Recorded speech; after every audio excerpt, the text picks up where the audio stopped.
करौथा गांव है एक, जिला रोहतक के अंदर, रोहतक झज्जर रोड पे, और वहाँ गरीबदास जी का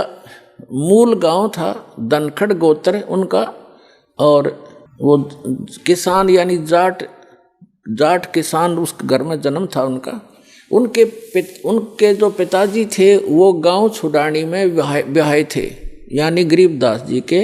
नानके थे वो छुडानी में, और गरीबदास जी की माता का कोई भाई नहीं था,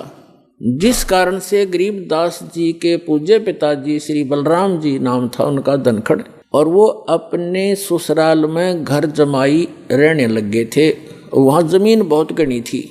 आज के 1400 एकड़ जमीन, उस समय के 2500 बीघा, वो बीघा दूसरा होता था, तो इतनी जमीन संपत्ति थी, तो वहाँ रहने लग गए। वहाँ जाने के बाद, छुडानी में जाने के बाद 12 वर्ष के उपरांत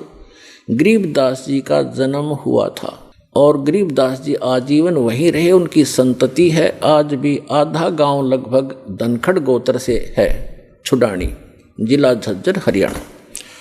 तो गरीबदास जी का ज़्यादा आना जाना करौथा गांव में ही रहा, क्योंकि भाईचारा वहीं था। तो कहने का भाव दास का ये है कि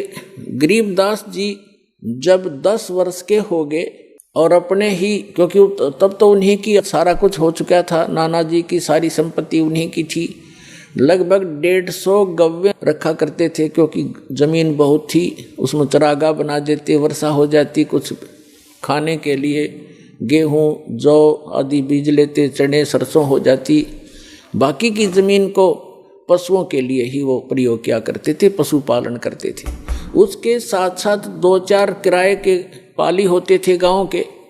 और कुछ ऐसे व्यक्ति होते थे जो गव्य रखते थे, लेकिन उनके पास अपनी ज़मीन नहीं होती थी, वो भी उसी में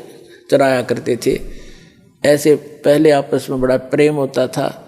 जो पैसे वाले व्यक्ति गरीबों की बहुत मदद किया करते थे, निस्वार्थ किया करते थे।